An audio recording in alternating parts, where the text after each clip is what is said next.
Hello, sports fans, and welcome to Let Me Speak, the show that shares sports' biggest headlines explained, uninterrupted, and maybe a little audacious. I'm Joe Braverman, and today's topics we'll be discussing are: in the NBA, which sliding team can turn things around before the postseason? Plus, breaking down the latest news in the NFL regarding the quarterback position. And the newest problem causing the MLB lockout to continue. It's episode 64 of Let Me Speak, and it starts right now.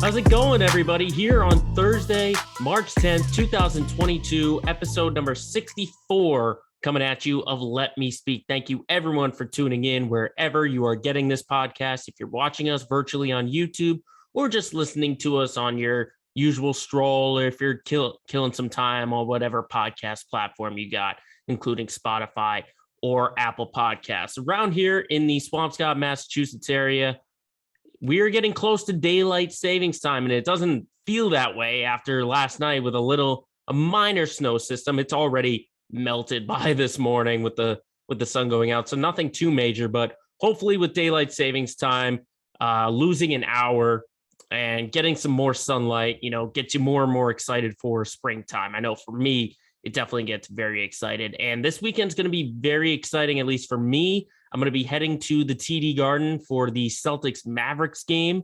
Also get to see Kevin Garnett's jersey retirement. So I'll be back next week with a good report from that. But speaking of the NBA, that is how we're going to start, as the playoffs are just around the corner. And honestly, this is really when the push to the postseason really kicks into high gear. You're seeing a lot of teams who are really hot right now. I mean, you got the Celtics, the Grizzlies, the Phoenix Suns last night clinching a playoff spot with that win against Miami. But a lot of teams are taking a step backwards. And obviously for some preseason or early in the season expectations, that was not going to be the case.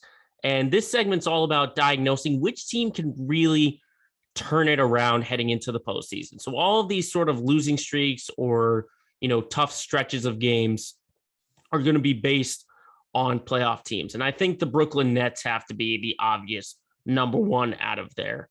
And it's funny to see Brooklyn struggling the way they are, considering, what they've gotten back. Kevin Durant is back on the court, but still they've lost 17 of their last 21 games. And honestly, when you ask me, it's defense. Defense is the biggest problem. I mean, they're 22nd in the league in opponents' points per game allowed. So I don't really see anyone on this team playing effective defense. I know Andre Drummond is a good center, and he's kind of a double-double guy. But in terms of a rim-protecting center or any kind of perimeter defense, I'm not really seeing it at this moment. The offensive end is absolutely no problem. I mean, Brooklyn's back to 500 thanks to Kyrie getting 50 points against Charlotte. And Kevin Durant in his first two games back has scored 31 and 37 in those those first two games back. And then he was a little limited. Obviously, you can be limited if you got Kyrie Irving putting up 50 like that. But they're still in 8th place right now. And that game was huge last night for Brooklyn, considering Charlotte was literally nipping on their heels. And they could have gone, if they lost that game, they could have been in the 9th place, but they're still in 8th. They're right now, just looking at it real quick, 2.5 games back of Toronto for the 7th spot, that final play-in spot. And ultimately, that's how far I see this team going. That's how far I think, at least for the regular season, is at least getting to that 7th spot. Because honestly, Cleveland is 5.5 up. And Cleveland would have to basically lose 80% of their games, or even 90%.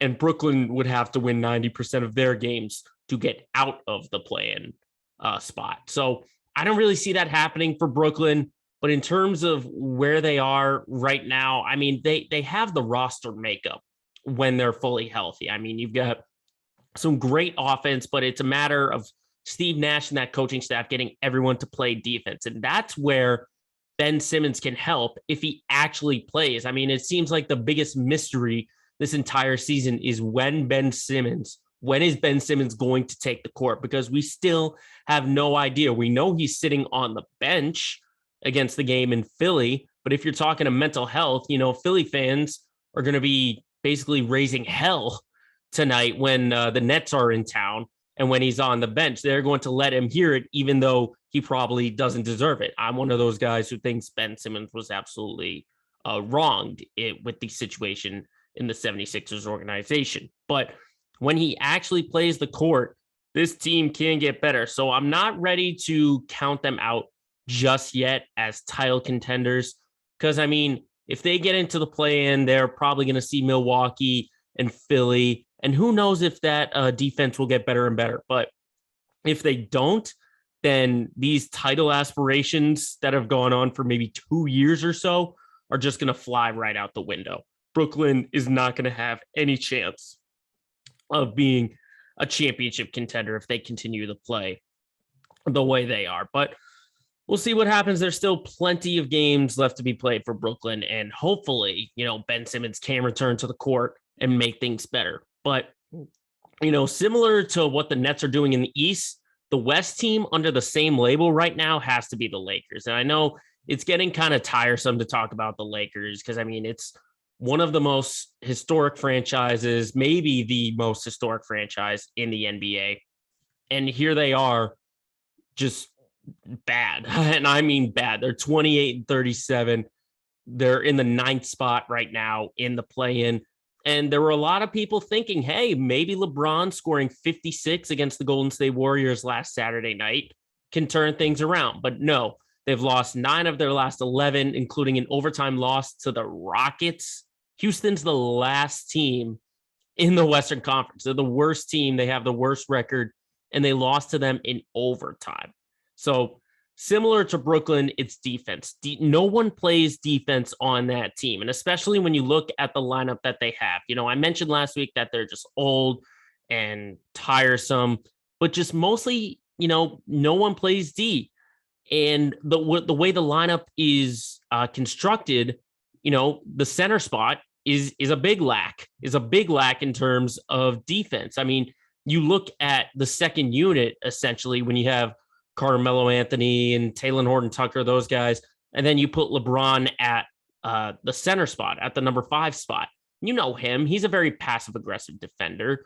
He just turns it on when he wants to be. And I think that, similar to what Simmons does for the Nets, Anthony Davis does for the Lakers. So maybe when AD comes back, that defense can get better. But even with him on the court, they still continue to struggle. Obviously, Westbrook, I'm not putting, I keep saying it every time we talk about LA, that the struggles for the Lakers are not solely based on Russell Westbrook. I know he has struggled, but it is not his sole reason for why they struggle. It is just the roster construction.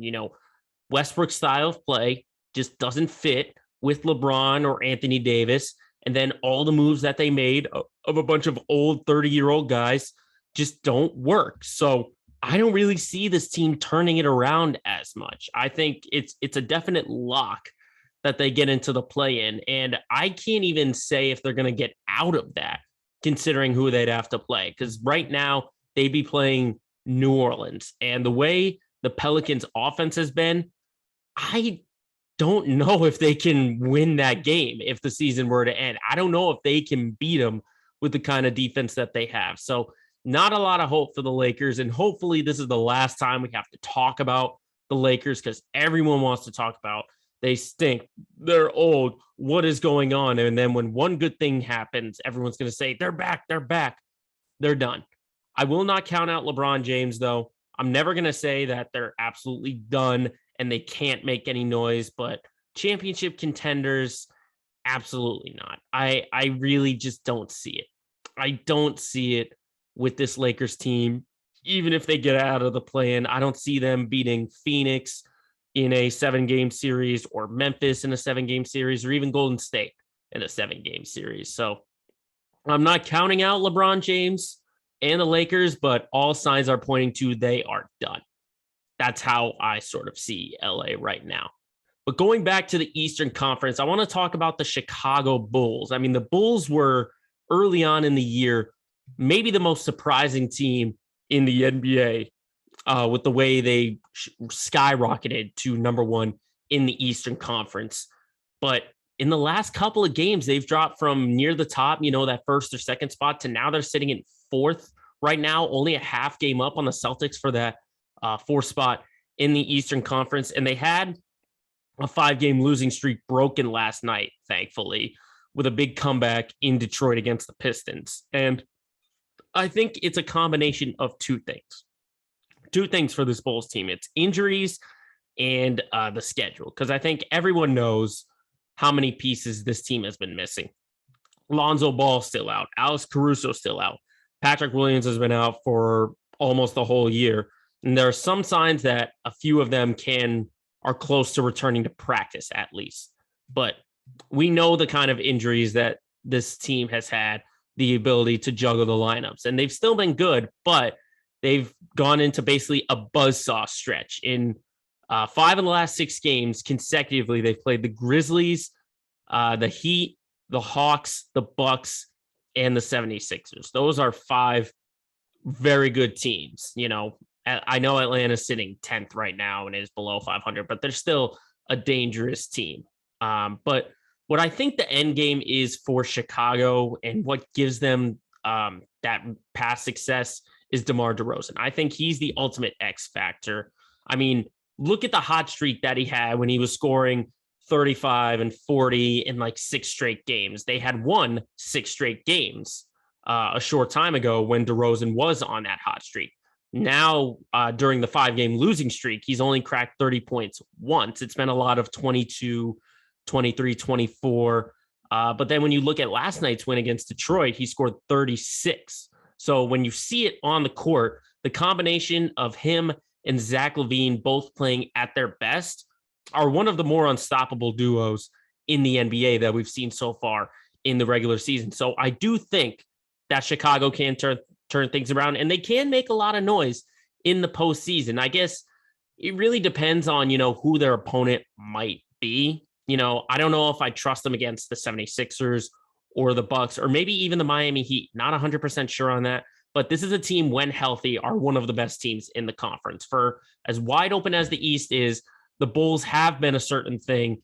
And once they get a fully healthy lineup and DeMar DeRozan continues to be an MVP candidate, then Chicago can get back into things. So I do think they can turn it around. And one other team I do think can turn it around is the Golden State Warriors, because let's face it, they have been sliding from the top. They were basically in a deadlock with Phoenix for the top of the Western Conference. And then ever since Draymond Green got hurt and he hasn't played, they have been tumbling. And now they're 9 games back of Phoenix for the top spot in the West. They're a half game back of Memphis for number 2, and they've only got 2.5 up on Utah for that number 3 spot. And it's simple to why Golden State has struggled. It's been the absence of Draymond Green. You look at their record when Green got hurt, they were 29-8. And since then, they've been 15-14. And similar to Chicago, they had a losing streak broken just a few nights ago. They had a 5-game losing streak, and they've lost 5 of their last 6. The obvious answer, as I said, is the absence of Draymond Green. But you have to look at what else the lineup is doing. Steph Curry isn't being that lights out shooter that we normally have seen in the past. I mean, he's shooting a career worst 43% from the field and only 37% from 3. And then when you look behind him, Klay Thompson has been out for a couple of games, and he isn't scoring the way most people have expected. Andrew Wiggins hasn't cracked 20 points since January 31st. Kevon Looney is the only center that they have. And the bench isn't really providing some scoring depth, maybe outside of Jordan Poole. So I think this team does turn it around when Green gets back on the floor. He's a huge difference maker. Not many players, when you see them out of the lineup and come back into the lineup, will have a big effect as Draymond does. I mean, he's a strong defender. He's a great facilitator, and he sets great screens off the ball, which is why you see guys like Klay Thompson and Steph Curry be able to move so well without the ball in their hands. It's all because of Draymond. So I fully expect when Green comes back onto the floor that this team will get better. They will get better. And right now, I see them firmly locked in at least the top four. I fully expect it because let's face it, you don't count out Steph Curry, just like you don't count out LeBron James. You don't count out these kinds of players because of how effective they are. But we are hitting the month of March. The home stretch of the regular season is coming down to the wire, and it'll only be a matter of time till the postseason for the NBA gets underway.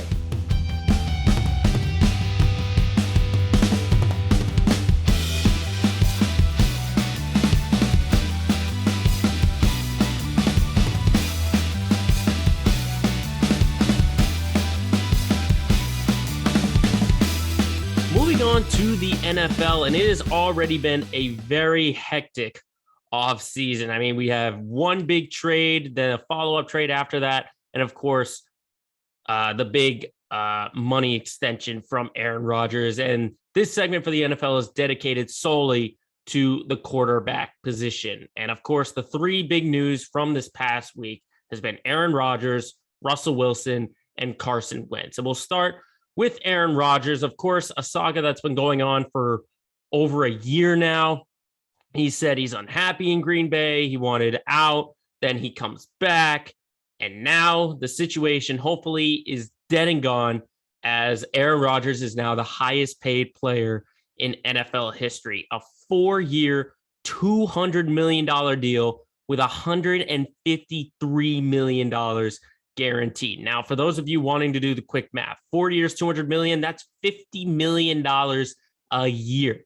A year. That's more than Patrick Mahomes. That's more than Josh Allen. That's more than anybody in NFL history. So for all you future football players, be a quarterback, because there's no way anyone else is going to get that kind of money. But to talk about the situation within itself, it was a lot of back and forth over the year. I give a nice little golf clap to Green Bay for mending what seemed like a broken relationship a year ago. You had Aaron Rodgers coming out saying, I don't know what's going on here. Maybe I don't deserve to be here. And he said publicly that he doesn't want to be a part of it. And the Packers have done everything in their will to make amends with Aaron Rodgers. In today's day and age, you when you hear players saying, I'm not happy, I want to trade, most organizations will grant it. You know, it's different from maybe 10 or 15 years ago as compared to now. When an athlete says they want out, the organization grants it. You know, look at the James Harden situation, the Ben Simmons situation, stuff like that. Green Bay was against that. They threw everything at Aaron Rodgers to keep him in a Packers uniform. And they started off on a good note. They sat down, they mended it. They brought back some familiar faces. You know, they had one of his favorite receivers come back during the year. Then they get the number 1 seed, even though they have the early exit. And Aaron Rodgers, you know, aside from what people might think about the money, I do think it was kind of a little bit hard, because when you play at Lambeau Field, the Packers fan base is one of the most passionate fan bases in the NFL. And for a guy like Aaron Rodgers, who might concern himself with public perception, you know, that's huge for him. If he's saying, I want out, that could put him in a bad state. And sure enough, he says, I'll stay. And the Packers are once again loyal to him. And he's got maybe 4 more years in a Packers uniform. But honestly, Green Bay just did it because they didn't have a backup plan. They saw what Jordan Love was when Rodgers was out. He's not the guy they're finding out. So I got a feeling that Jordan Love is not going to be in a Packers uniform for quite a bit of time, or at least be a starter. He's going to be the backup for a long time. And Green Bay now has, you know, it's kind of like a light at the end of the tunnel for preparing for the end of Aaron Rodgers. Because let's face it, when the contract is over, he's going to be 41. if he goes the full 4 years. Contrary to what Drew Brees and Tom Brady have been able to do, it'd be hard for Aaron Rodgers to continue that high level of play at 41. So Green Bay now has sort of a 4-year window to set themselves up for life after Aaron Rodgers, because they didn't have a backup plan then. So it's good that they got him now. And obviously now they're free to do whatever they want. They give the tag to Devontae Adams, because let's face it, there was no way he was getting separated from Rodgers no matter where he went. So good job by Green Bay to hold on to Aaron Rodgers. And basically, he's basically going to be sort of in a Tom Brady position of being a big influence on, offseason acquisitions and the draft, stuff like that. So maybe he'll be more involved. But for Rodgers specifically, like I said, public perception to him is huge. And now that, the saga of should I stay or should I go, to quote a very famous song, it's time for him to do some image reconstruction, because let's face it, he got on, the bad side of a lot of people, with his comments and demands to the organization, to saying he was immunized, and then talking all this COVID crap, appearing on the Pat McAfee show. I think the time is now for Aaron Rodgers to kind of reconstruct his image. Maybe that involves more State Farm commercials or being more involved in the Green Bay community. Who knows what's going to happen? But I think the big winner is both sides, because Green Bay holds on to Aaron Rodgers, and Aaron Rodgers gets to be the highest paid player in NFL history and make $50 million a year. So again, golf clap to the Packers organization for getting through that absolute mess. But maybe the second biggest mess had to be Russell Wilson and Seattle for maybe the past year or so. We heard it in the offseason last season saying, I want to stay, but if I want to be traded, these are the teams I'm going to. And now we know the Seahawks' career for Russell Wilson is over. He's going to the team that he beat when he won his only Super Bowl, and that's the Denver Broncos. And what a haul it was for Denver to get Russell Wilson in a Broncos uniform. Denver gave up Drew Lock, Noah Fant, Shelby Harris, 2 first-round, 2 second-round, and a 5th-round pick just to grab Russell Wilson. Now, before we get into the Denver side of things deeply, I'll just say Noah Fant is a big loss for Denver. Last season, he had 68 catches, almost 700 yards, and 4 touchdowns. That's a big tight end play right there. Now, to go onto the Russell Wilson side of things, I did kind of expect him to be traded, but I didn't think it was going to be this soon that they say, okay, let's trade him now. I would have thought it would have been maybe post-draft or a little bit closer to the draft, not the beginning of March. And essentially what we saw last year with Matthew Stafford is this year with Russell Wilson. And ultimately, I think this was Denver's plan B. I think they had a couple of plans in set. I think plan A for them was getting Aaron Rodgers. If Rodgers said, I want out, Denver would have been right on it. Plan B, which they did, was Russell Wilson. And then plan C could have been maybe Deshaun Watson or possibly the draft or something like that. So this is basically Denver's plan B that has gone into full effect. And the debate is now on for where does Denver rank in the AFC? Because you got to remember, last year they went 7-10, going back and forth with Teddy Bridgewater and Drew Lock as a quarterback. And everyone said that this team has the talent. They've got 2 great running backs in Javonte Williams and Melvin Gordon. Then you have great weapons like Jerry Jeudy, Cortland Sutton, Tim Patrick. You've got a defense that's rising, including Patrick Surtain, who they drafted last year.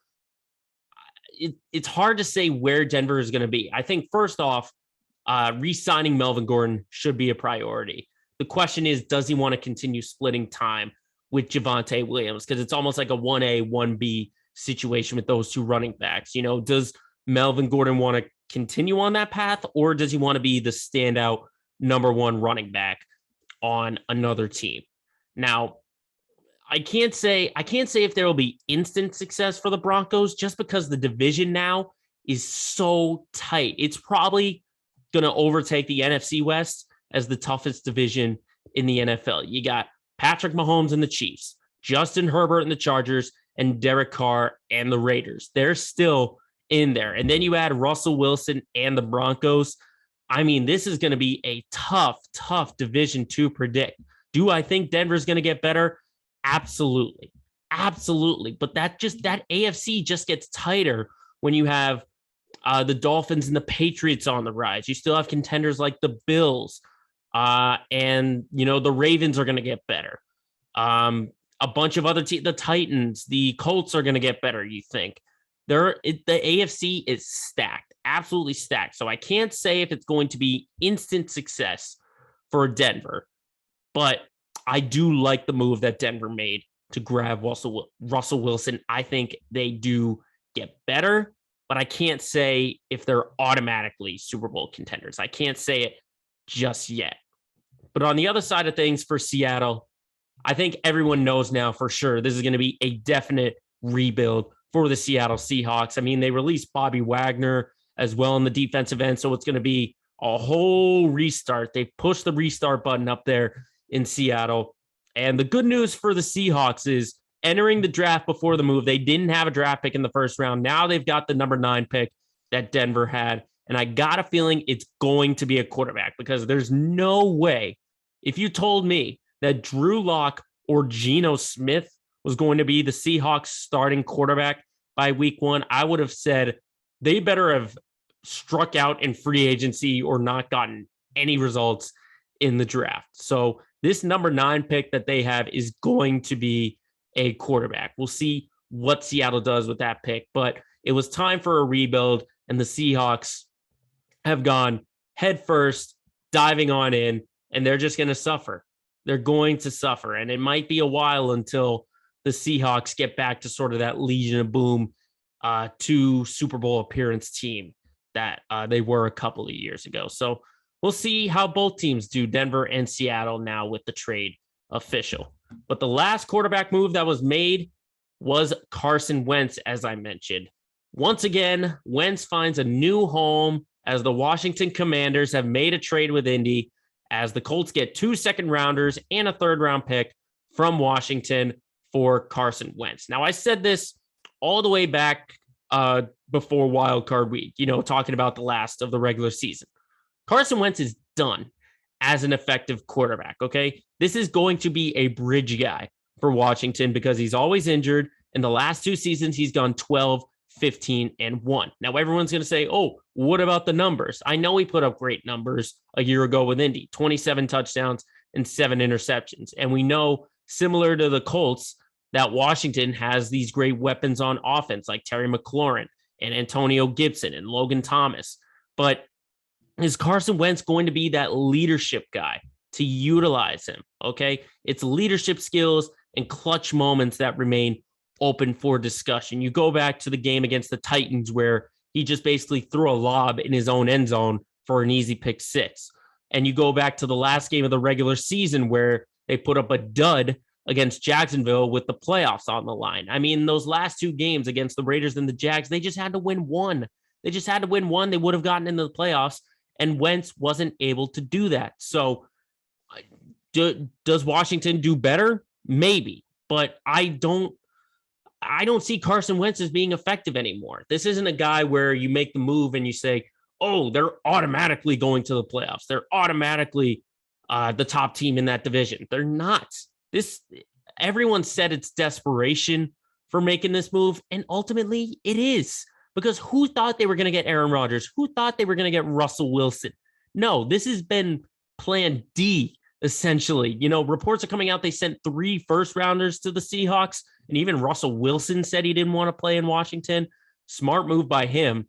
So Carson Wentz is now the guy. He's the guy for the Commanders. And I don't see any big change going on in Washington. I don't see a big change. They're not going to be the worst team in the division. Maybe they're the second worst ahead of the Giants. But for the move that they made, it was desperation because they had nowhere else to turn to. And maybe they just didn't trust the quarterback class in the draft. So I mean, it's only March and the NFL offseason has been hectic. Just wait until we get deep into free agency.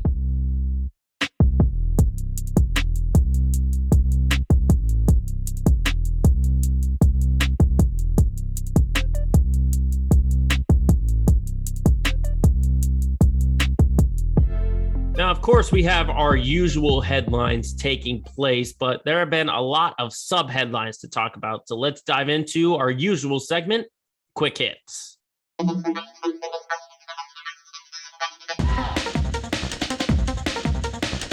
So, of course, one of the big stories outside of the NBA, NFL is the MLB as they cancel yet another set of games. 2 more series have been canceled, not postponed, but canceled by the owners with a deal still yet to be agreed upon. And it seems like it's a new problem every single time. You think when they're getting close, they just get farther and farther apart. And the problem that we're seeing now in recent days is the international draft to draft pick compensation relationship. And ultimately, I'm not going to act like an expert. I know about the international draft and draft pick and all that, but what I'm hearing is, they want an international draft. Some players don't want it. And if they eliminate it, that means draft pick compensations would go through the roof. Honestly, I'm not going to be an expert, but the owners and players just don't care enough about the game to get a deal done. And honestly, these games can get rescheduled, and canceling seems a little crazy, to side with the players on that side of things. But in terms of both sides, okay, they don't care enough to get it as fast as possible. If they say, oh, we care about the game, we care about the fans. Like I said last week, they would have gotten a deal done back in January, not waiting till now to see a bunch of spring training games get canceled and to see some regular season games get canceled, okay? This deal is going to happen with both sides not being happy, okay? Learning to live with it is the biggest problem that these sides have. The owners want their way, the players want their way.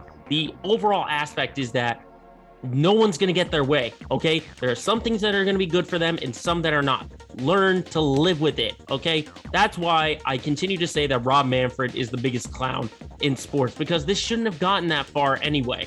But aside from him, the owners and the players need to just put their foot in their mouth, get their head out of their ass, and make a deal to get the MLB lockout to an end.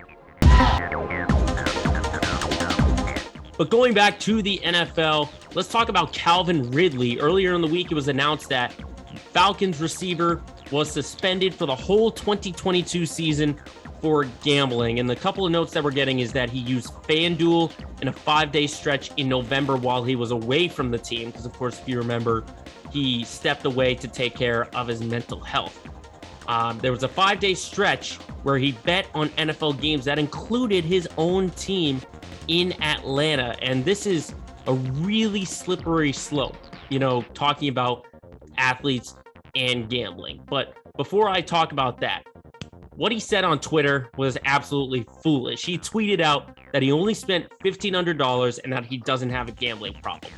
That's one of the situations where you just got to keep your mouth shut and don't say anything. Wait until the investigation is fully sold, and don't defend yourself on Twitter. Come out into the public, have a press conference or something like that. Now, in talking about the gambling aspect and betting with the NFL, as I said, it's a slippery slope, but my theory is that athletes should be allowed to bet and to gamble, but just not within their own sport, because this is a different day and age. It's not a situation like Pete Rose, where he was, a player and a manager and he was betting on games. You look in the entire country, gambling is legal in most states. So if you're asking fans, or you're telling fans, hey, you can gamble, and athletes can't gamble, that's really tricky. That's really tricky. So if Calvin Ridley bet on, MLB games or NBA games, that would be okay with me. But the fact that he went on NFL games while the season was still going on, that's a bad sign. That's a really bad sign. But hopefully this opens up a lot of eyes to people in the sports world to normalize gambling and letting athletes, be able to make bets just as long as they're not within their own sport. Back to the NBA, though, there's a big return to the court from injury, and that is Victor Oladipo. Oladipo, after being out for nearly a year, is back on the court with the Miami Heat. And he returned Monday after his second surgery for that horrible torn quad tendon that he suffered during his time with the Pacers. And I just really wanted to talk about the impact that he's going to have. Now, he's probably going to be a utility off the bench for Miami as they get closer and closer to the playoffs. But imagine this Heat team when their lineup is fully healthy, okay? Look at where they are right now. They're 44-23. First in the Eastern Conference, and they've had a ton of players in and out of the lineup because of injury, okay? Last night, they didn't have Jimmy Butler in that loss against Phoenix, and I ultimately call that an outlier. But just think of the team that, when fully healthy, Jimmy Butler, Duncan Robinson, Kyle Lowry, Bam Adebayo, PJ Tucker, Tyler Hero off the bench, Victor Oladipo off the bench. They have a ton of weapons. They've got probably 7 guys who could make an all-NBA team. And you got to remember, Oladipo, when he's 100%, is a 20 points per game scorer. So if you're getting that kind of offense off the bench or surrounding all the weapons that Miami has, this is a team to take seriously. I know that Milwaukee and Philly are on the rise and Boston's on the rise, but Miami has been in number 1. They've been at the top of the East for a long time now. So keep your eyes open down in South Beach. How effective this Miami team can be now with a former All-Star in Victor Oladipo fully in their rotation. Switching to the NHL, I want to talk about Austin Matthews here. Let me tell you, over the last couple of games, Austin Matthews has been that young prodigy, and he's just getting better and better. He's had a stretch of games that have been absolutely impressive. The Toronto forward has scored 6 goals in the last 3 games, including a hat trick last Tuesday against Seattle. And when you look at the numbers, he's currently the league leader in goals with 43, and he's got 5 on Leon Draisaitl and Chris Kreider. In the league, he's 4th in the league with 75 points on the year. And ultimately, the Leafs are going to need every single bit of it with them nipping on the heels of Tampa and with Boston coming up from behind. I mean, they've won 5 of their last 7 games, but they're still only 5 points up on Boston. And they're only 2 points behind Tampa for second in the Atlantic. So they could see themselves right now 3rd place in the division, 2nd place in the division, or in that very first wild card spot. And I think it starts with Austin Matthews. How effective is he going to be when the postseason hits? Because let's face it, Toronto had the expectations. Look at what they did last season against Montreal, and they totally crapped the bed. And it starts and ends with Austin Matthews. How effective is he going to be when Toronto hits the postseason? Because if they get this kind of goal scoring, then Toronto is going to be a tough team to beat. And lastly, sticking with the NHL, we got a legacy to talk about. One of the greats that are still playing right now, Alex Ovechkin. And I know everyone wants to talk about, Ovechkin and his stance with the Russia-Ukraine invasion, stuff like that. But I want to talk about what he's doing on the ice, because that should be applauded. 2 goals last Tuesday has now tied him with Jaromir Jagr, the ageless wonder, for 3rd all-time in career goals scored in the NHL. They both got 766 goals in his career, and they're still behind Gordie Howe with 801 and Wayne Gretzky with 894. And not only is the legacy impressive, but what he's doing currently is amazing to see. What he's doing at such a big age. 36 goals on the year, 4th in the league. Washington firmly in a playoff spot in that wild card. 2nd wild card currently right now. Big gap right now on Detroit.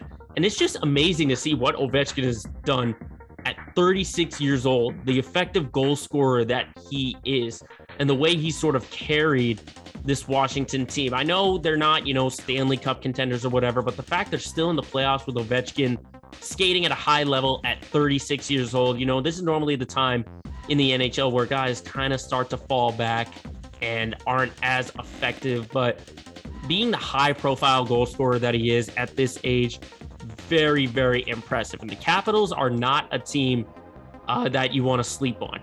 This Capitals team can do some damage when it comes to postseason time.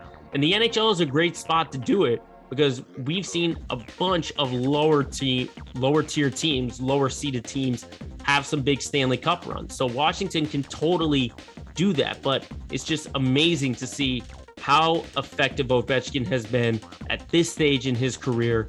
And he will go down as a top 5 player in NHL history. I firmly believe that now that he is tied for third in goals, and there's still a chance he could catch Wayne Gretzky. He's definitely going to catch Gordie Howe, I think, if he continues this, but there's a chance he could catch Gretzky.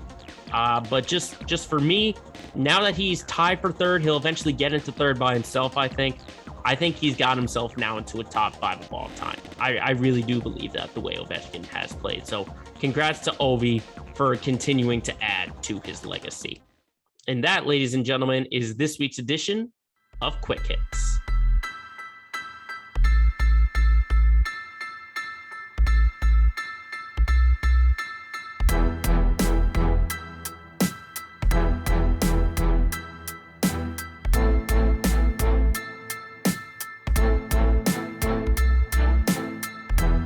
Now it is the time of the show to get local. It's time for a Let's Get Local segment of the week. And everyone in the city of Boston has been talking about last Sunday and the incredible matchup at the TD Garden between the Celtics and the Nets. And I hate to say it because I still don't want to, take the bait or whatever, but I do think championship contenders are what the Celtics are turning into. The past couple of games, getting a win versus Brooklyn and then traveling to Charlotte. Look at where they are right now. They're 40-27, 5th in the Eastern Conference, only a half game back of the Bulls for the 4th spot. And they've got a comfortable gap from the play-in spot. They're 4.5 up right now on Toronto, who sits in the number 7 spot. They have won 15 of their last 17 games. So it's hard to say that, it's hard to doubt them anymore. It's hard to doubt them for being championship contenders because, no team is playing better than them. No team. You look around the rest of the league, no one is as hot or as strong or effective on both ends of the floor as the Celtics have been basically in the calendar year. And we're seeing guys play at their max potential. You got guys like Robert Williams, who's leading the league in blocks. You got Marcus Smart, who's getting into the top 5 in steals. But of course, everyone's talking Jason Tatum.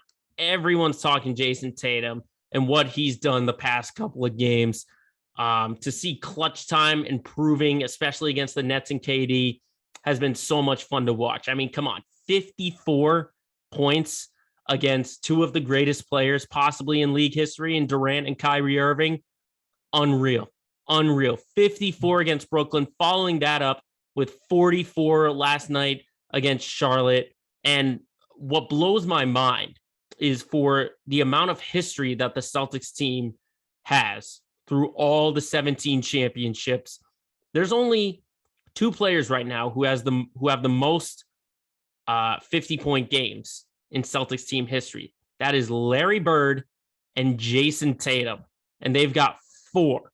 So I ultimately expect Tatum to get another 50-point game at some point in his career and surpass Larry Bird. And, it's so cliche, but if you're mentioned in the same sentence as Larry Bird, you're doing something right.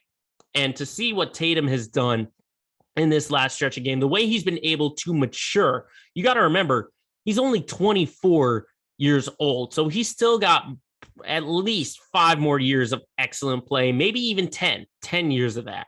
So to see what Tatum has done, he's got himself to 8th in the league in scoring at 26.5. And look at what he's done so far in the month of March. I have did these numbers. He's averaging 41 points a game. 41 points. He's shooting 52.5% from the field and over 40.5% from three. So this guy is hot. If you want to do the math real quick, it's 168 points total in the month of March. 168. And a lot of people are saying, oh, he's the MVP now. He's got to get in the conversation. I do think he's maybe like a top 5 guy right now. I ultimately think Joel Embiid right now is the MVP favorite, but you still got a bunch of other guys. You got the Greek freak Giannis, you got the Joker, you got Ja, DeRozan. There's a bunch of great weapons. I do think Tatum can be an MVP candidate in his career, but just the way I see him right now, the way he's playing and what he's doing with this team, right now I put him in the category of Luka Doncic right now, in the category of superstars, because everyone knows he can put up great numbers. He makes difficult shots, but we haven't seen postseason success. We haven't seen it yet. We know that he's a great young talent, both these guys, Tatum and Doncic, but we need to see how they lead their team entering the postseason. For Tatum, he's far more ahead than Doncic right now, because Luka's only been in the league for about 4 years, but he has yet to win a playoff series. So, and for Tatum, he's already been to the conference finals twice. So Tatum's obviously a few steps ahead, but in terms of the category of superstars, I'd say right now they're pretty much parallel. And whatever happens in the postseason is ultimately, I think, going to move that needle for Tatum. If he comes out and he is this high profile scorer in the postseason, if he leads this team to postseason success, into a series or 2 wins, gets them to the conference finals or something like that, then the narrative might change a little bit. And we'll say, oh, this team is starting to gel. They found their core. They found their rotation, because we've talked about it for weeks and weeks and weeks, that Smart playing better at the point guard is more effective. Strong defense, Robert Williams down low, Al Horford, Jaylen Brown, obviously. But the engine of this team is Jason Tatum. If he is scoring at this rate, along with the defense the whole team has been playing, then this team is hard to beat. They're hard to beat right now. But I do want to see, the Nets win is big, is great. And the Grizzlies win is great.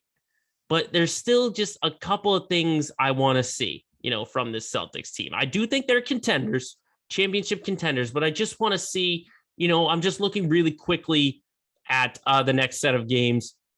I've got the Sunday matinee against Dallas, which I said I'll be going to. I want to see how they do against Milwaukee near the end of the year. I want to see how they do against Miami. I want to see what they do against Utah. There are still a couple of games that are really going to say a lot for me heading into the postseason, because you're still hoping that the team hasn't peaked out already.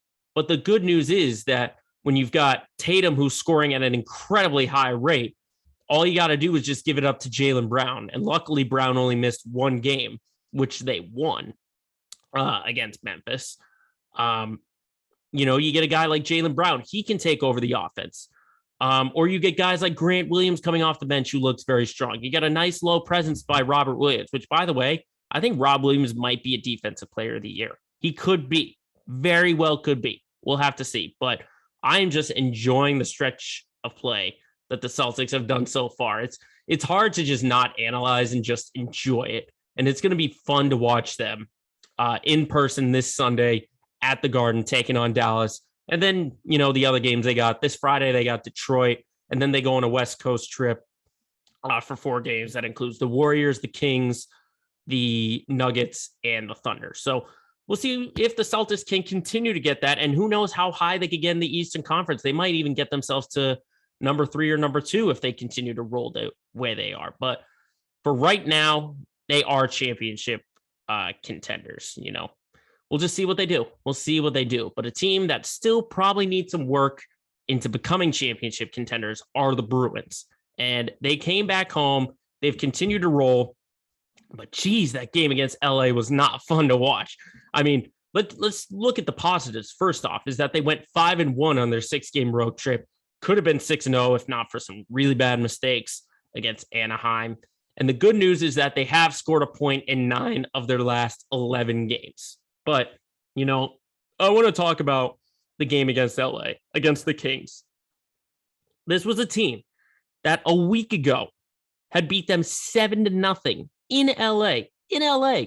And now this Bruins team has a 2-1 lead with 26 seconds left to go.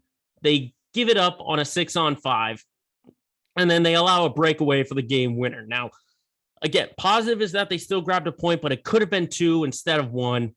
And just this is the problem that they're dealing right now. It's just the disadvantages. I don't want to say totally like penalty kill, but that is struggling as well. They've only got a success rate on the penalty kill of 60%. And if you count the 6-on-5 situation against the Kings, there's 6 of 11 on the disadvantages. So it's kind of that kill style of play that's really been struggling. And then it's defense off of the puck drop, that continues to struggle. So it's a matter of out of the puck drop, even if you lose the faceoff, getting back on D and being able to lock down and not give up these game tying or these game winning goals like we saw against Anaheim or we saw against LA. So that's got to get better. That defense has to get better. And crunch time defense is going to be something really to watch for on this 3-game homestand. They've got Chicago, including LA. It's then Chicago and Arizona, and then they go back on the road for another long trip for 4 games. But again, back to the positives for the Bruins. I like the new acquisitions, how they've been able to find their roles as we're getting later on into the year. Eric Haula on the first and second line has been doing well. Nick Foligno giving some depth on that fourth line has been very, very good to watch. And, I say it over and over and over that defense is the problem for this Bruins team and why they're not, so high up there in the ranks or as Stanley Cup contenders. And that's because their defense has to get better. They don't have a ton of defensive depth. We know they have the scoring, but it's a matter of getting some depth behind McAvoy and Carlo and getting this team healthy. So I do think this Bruins team is still effective. They're still a good team and they're still scoring the points. That's the good thing, is that they're salvaging these points. That's the key to a good team, is that you salvage your bad days. And that's what this team is doing. And what's great about this Bruins team is that all these mistakes that they're making, if they clean them up, they can be a very dangerous team. Look at where they would be if they got the full 2 points against the Kings and then the 2 points against Anaheim if McAvoy doesn't make that costly hooking penalty. You have to look at it that way, if you're on the bright side of things, which I, for one, like to see. I like to see the bright side of things for the Bruins, and I still think they're a good team. I don't think, sky is falling, but we'll have to see how the Bruins attack this next stretch of games, because Chicago, not the greatest team. Arizona clearly stinks, absolutely stinks. So these should be blowout victories, these next couple of games. And I hope they are, because I'll be coming back here next week talking about how things have turned around for the Boston Bruins on the ice and for head coach Bruce Cassidy. But those are the teams that have been on the court, on the ice. Let's talk about some offseason moves. Obviously, we talked about the Patriots last week. We talked about the franchise tag and talking about J.C. Jackson. There have been a couple moves made already for New England as the franchise tag deadline has passed. Kyle Van Noy was released at the linebacker position. That saves about $5 million in cap space. And ultimately, I did kind of see this coming, not specifically with Kyle Van Noy, but I knew there was going to be someone who was going to be on the chopping block to get some kind of cap space. And linebacker is a big position for this Patriots team. They have to get younger and faster. And who knows, that's with Cameron McGrone, who missed a lot of last year. If Josh Uche is able to be healthy, or Ronnie Perkins, guys like that. But I did kind of see a release of Van Noy, totally expected. But of course, the big news is that J.C. Jackson did not receive the franchise tag, and he's officially an unrestricted free agent. And he's already getting a ton of calls out there from a lot of teams that are cornerback heavy. And we've heard from, his own mouth that he wants Jalen Ramsey money. And, that's going to be roughly $20 million a year. Now, I don't think he's that kind of quarterback. He's not a shutdown cornerback who's going to garner $20 million a year. I think the 15 to 20 is a range, not 20, but just lower than that, maybe 17 or 18 or whatever the tag was worth, whatever that franchise tag was going to be worth. Now, unless Bill Belichick, I've said this before, unless Bill Belichick has a plan, this guy needs to be re-signed. He needs to stay in a Patriots uniform. Because when you look, not only do you look at the team's depth, but you look in free agency as well.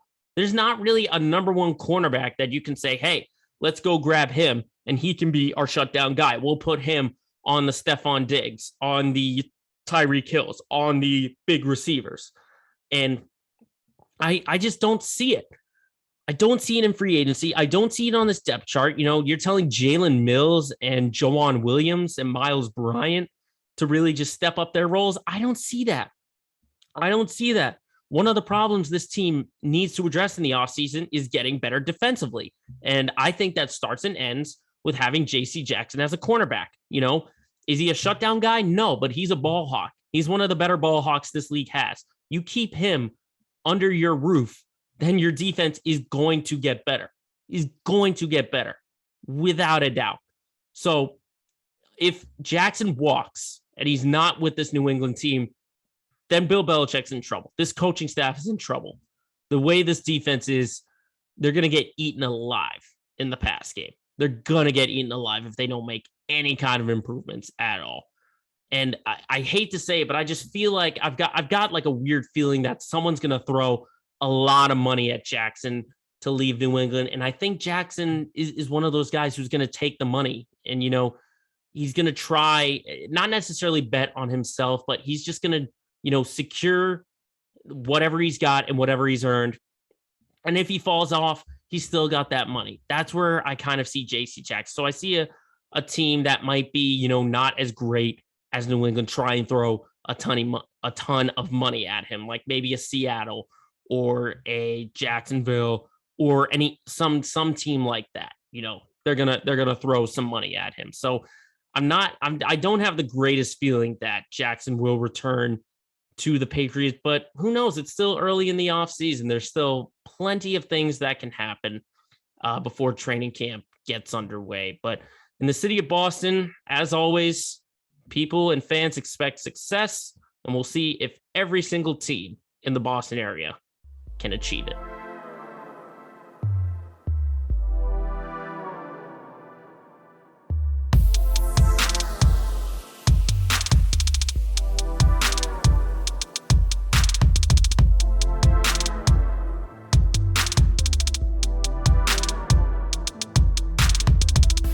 Lastly, to end our show, as we always do, we look at our LOL moment of the week. And like I said last week, we've got a fun interactive event coming out next week. It's going to start once the March Madness brackets are set. So be on the lookout for our social media pages on Instagram and Facebook.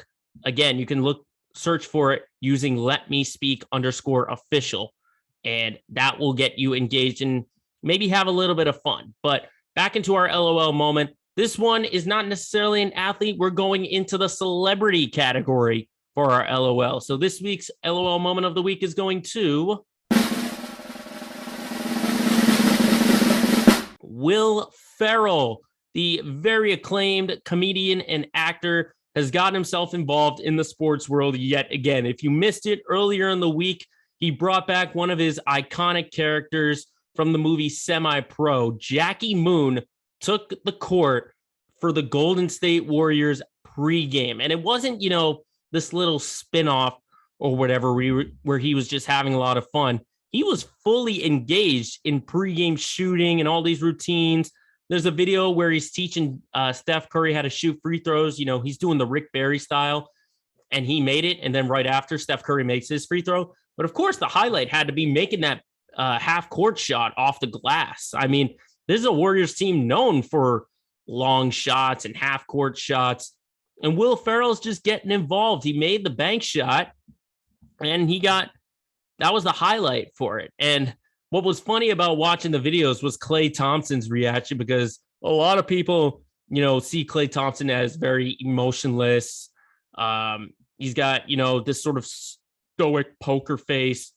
And he was just the most surprised and basically the most in awe of Will Ferrell when he came out onto the court. And you even heard it in the post game after the game, is that he admires him so much. And he did, if you remember, about 3 years ago, modeled the Jackie Moon before a game. He had the full-fledged uni, the headband, the high socks, and the knee pads. And, watching him play, even in his regular uniform, he does look a little bit like Jackie Moon. He's got the curly afro, and then he's got the headband, and, the same shooting form. But, hey, the pregame must have worked, because Golden State, as I mentioned in our NBA segment, went on to win against the Clippers later on that night. And not just win, but they beat them by like 15 points or something like that. And they ended their 5-game losing streak. So, that's a good thing for Golden State. Just talking seriously for a second, this could be big for Golden State because, when you've lost 5 straight, you get so down in the dumps thinking you can't do anything right. And then here comes a very funny comedian like Will Ferrell to liven the mood and just remember, hey, this is just a game and we're here to have some fun. And sure enough, it worked. They beat the Clippers at home. They've ended their streak, and who knows if they turn things around. But it's always great to see Will Ferrell get involved. We've seen him get involved numerous times. We've seen him break out his Ron Burgundy at curling events and during the U.S. Open, at tennis. We saw him, my favorite has to be when he was at MLB spring training. He played basically every single position during spring training games, pitcher and stuff like that. And then he was even the third base coach for the Cubs, and he had just a bunch of signs. So Will Ferrell's always he's one of my favorite comedic actors and comedians. He's very funny, and I always love when he gets involved in the sports world. So Will Ferrell, for dipping your toe once again into the sports world, this time bringing back Jackie Moon to the Golden State Warriors, has landed yourself into this week's LOL Moment of the Week.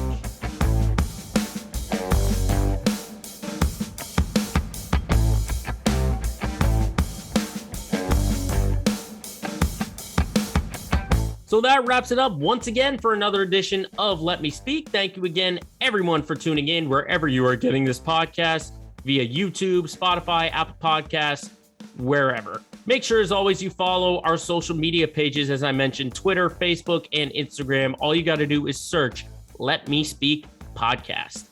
And remember, as always, if you got a point you got to get across, just let the whole world know.